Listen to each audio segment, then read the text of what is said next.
নমস্কার বন্ধুরা, আজকে আবার একটা নতুন ভিডিও নিয়ে চলে আসলাম আপনাদের সামনে। তো আজকে একটা রান্নার রেসিপি নিয়ে চলে এসেছি আপনাদের সামনে। তো চলুন দেখাই। তো সকালে যখন মা মাছ কিনলো সেটাও আপনাদের দেখাবো। তো তারপরে আইডিয়াটা আসলো যে এইভাবে রান্নাটা করা যাক। তো চলুন আপনাদের সাথে শেয়ার করি। হয়তো বলো মিতে তাতে তো আমি পয়সা রাখছি অনেক না কেনা মাছ আছে আমি তোর যত বিক্রি হয় তত আমার টাকাটা দেওয়া লাগবে না কি?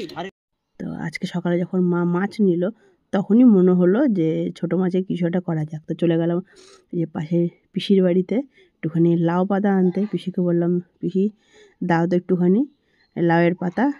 তো ওখানে টাটকা টাটকাও বাড়ির ওপর থেকে মাছও পেয়ে গেলাম। আর পিসি দিয়ে দিল হচ্ছে লাউয়ের এরকম ডগাগুলো রেখে দেবো। আমার শুধু লাগতো পাতা, কিন্তু পাতার সাথে আমাকে লাউয়ের এরকম ডালও দিয়ে দিল। এরকম বাড়িতে চলে এলাম আর লাউয়ের পাতাগুলোকে এরকমভাবে বেছে নিয়েছি, যেগুলো আমার দরকার সেগুলোকে বেছে নিয়ে বাদ বাকি এগুলো রেখে দেবো, এগুলো অন্য দিন রান্না হবে। আর এদিকে যে মাছগুলো নিয়েছে অল্প ছোট মাছ, সেগুলোকে এরকম বেছে এরকম মাথা ফেলে এরকম করে পরিষ্কার করে বেছে নিয়েছি।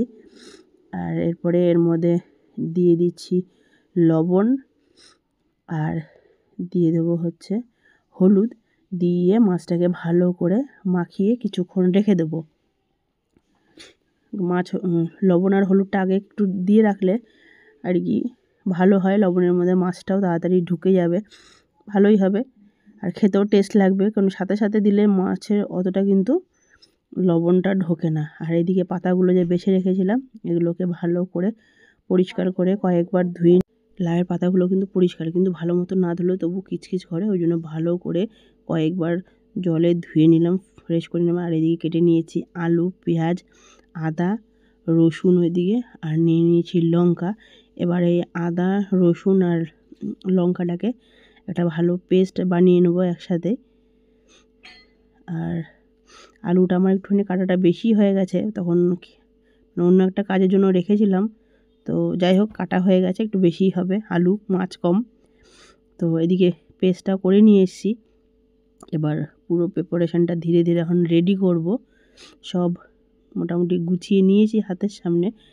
এবার এক এক করে এই পেঁয়াজটার আলুটার মধ্যে, পেঁয়াজ আর আলুর মধ্যে দিয়ে দিলাম একটুখানি লবণ, আর দিয়ে দিচ্ছি হলুদ,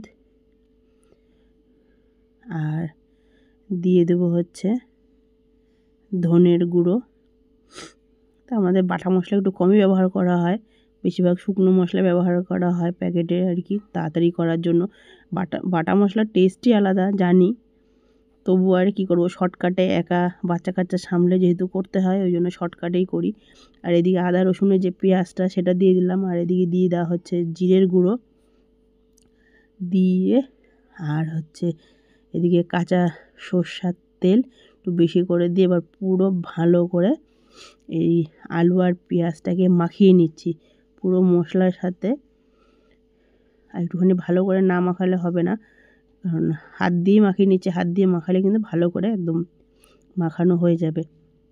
এবার মাছগুলোকে দিয়ে দিচ্ছি, মাছগুলোকে তো আগে থেকে লবণ হলুদ দিয়েই রেখেছিলাম।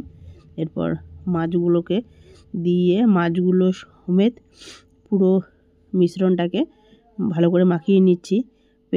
একটু মাছটা কম হয়ে গেছে, আলুটা বেশি হয়ে গেছে, আগেই বললাম। এরপর ভালো করে মাছটা দিয়েও মাখিয়ে নিয়েছি।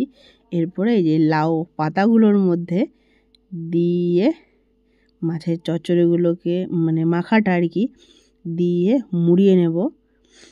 তো আজকে ভাবলাম অনেক দিন হয় কি এমনি যেমন হয় আলু দিয়ে ভেজে, এবার আজকে ভাবলাম একটুখানি এরকম করে ভাপে লাউ পাতা দিয়ে বসিয়ে দিই, তাহলে কিন্তু দারুণ লাগবে খেতে। বন্ধুরা, আপনারাও কারা কারা এখনও অবধি ট্রাই করেননি, এইভাবে ট্রাই করে দেখুন। সত্যিই মানে মনে হবে মাছ না অন্য কিছু খাচ্ছি, খুবই ভালো লাগে। আপনারা যে কোনো প্রিপারেশনই যদি ভালো মতন করা যায়, কিন্তু আমাদের সময়ের অভাবে, আর যখন হয়তো ছোটো মাছ থাকলো তখন এরকম লাউ পাতা থাকে না, সেই জন্য করা হয় না। যেহেতু এখন পিসির বাড়িতে দেখলাম এরকম লাউ পাতা হয়েছে, তো পিসিকে বললাম চলো দাও একটুখানি ট্রাই করে দেখি কি হয়। আমাদের যখন হয়তো লাউ পাতা বাজার থেকে মা ডাঁটা কিনে নিয়ে আসে তখন ছোটো মাছ থাকে না, আর যখন ছোটো মাছ থাকে তখন লাউ পাতা থাকে না। এই সমস্যার জন্য করা হয় না। অনেক বছর আগে করেছিলাম, তো বর্ধমানে থাকলে তো আরও করা হয় না। সবগুলো এই যে দেখতে পাচ্ছেন 7টা পাতার মধ্যে পুরো রেডি করে নিয়েছি। আর এদিকে কড়াইয়ে আগে একটুখানি রান্না করা হয়েছিল, আর ওই কড়াইয়ের মধ্যেই আর একটু তেল দিয়ে এই পাতাগুলোকে উল্টে উল্টে মানে মুড়িয়ে ওই দিকটা নিচে দিলাম, ওপরের দিকে দিলে হয়তো খুলে যাবে, ওরকম যেহেতু নিচে দিলাম, এটা পরে যখন উল্টালে ঠিক হয়ে যাবে। ওই তেলের মধ্যে বেশি করে একটু তেল দিয়ে পাতাগুলোকে মুড়িয়ে এরকম রাখলাম। এরপরে দিতে দিতে দেখুন জল বেরোতে শুরু করেছে। এবার ঢাকা দিয়ে রাখলাম কিছুক্ষণ, 5 থেকে 7 মিনিট পর আরেকবার দেখব। এই যে দেখুন পুরো জল বেরোতে শুরু করে দিয়েছে। এত পাতারও যে একটা রস আছে সেটাও বেরোতে শুরু করেছে, এমনকি মাছের জলটাও নাড়িয়ে দিলাম মাঝখানে, নয়তো নিচে যদি লেগে যায় তাহলে পুড়ে গেলে তো ভালো লাগবে না। ওই জন্য একটুখানি মাঝে মাঝে একটু 5-6 মিনিট পর আবার এই যে ঢাকা দিয়ে দিই। 5-6 মিনিট করে দেখার পর যে এখন দেখুন পাতাটা কিন্তু জলটা অনেকটাই শুকিয়ে এসছে, নিচে লাগেনি, কিন্তু একদম যদি না এখন না দেখি তাহলে হয়তো লেগে যাবে। আর এদিকে আমার রান্নাটাও পুরো হয়ে এসছে, আর কালারটাও দেখুন পাতাটা একদম হয়ে গেছে, ওই জন্য বোঝাই যাচ্ছে। আর দেখতেও কিন্তু গন্ধটাও কিন্তু খুব সুন্দর বেরিয়েছে এইভাবে রান্না করাতে। অনেক বছর পর ট্রাই করলাম, তো দেখা যাক খেতে কেমন হয়। আর বন্ধুরা, আমার এই ভিডিওটা রান্নার রেসিপিটা কেমন লাগলো আপনাদের অবশ্যই কিন্তু একটা কমেন্ট করে জানাবেন, আমার পাশে থাকবেন। যারা ফেসবুক থেকে এই ভিডিওটা দেখছেন তারা অবশ্যই আমার প্রোফাইলটাকে ফলো করে দেবেন, আর যারা ইউটিউব থেকে ভিডিওটা দেখবেন তারা অবশ্যই আমার কাছের বন্ধু ইউটিউব চ্যানেলটাকে সাবস্ক্রাইব করবেন, আমার পাশে থাকবেন। আর ভালো লাগলে অবশ্যই একটা কমেন্ট করে যাবেন। আর আপনাদের কাছে যদি এর থেকে ভালো কোনো রেসিপিটা এটাই অন্যরকম থাকে, সেটাও কিন্তু আমাকে কমেন্ট করে জানাতে পারেন, যে আমিও সেটাকে আবার বাড়িতে ট্রাই করার চেষ্টা করব। শেখার তো কোনো শেষ নেই। একটা কিন্তু দারুণ অন্যরকম গন্ধ বেরিয়েছে, আর কালারটাও কিন্তু দারুণ এসছে, আর খেতেও কিন্তু দারুণ হয়েছে। মুখে দেওয়ার সাথে সাথে এত সুন্দর টেস্ট। তো টাটা বন্ধুরা, আজকে ভিডিওটা এখানেই শেষ করছি, আবার অন্য একটা ভিডিওতে আপনাদের সাথে দেখা হবে।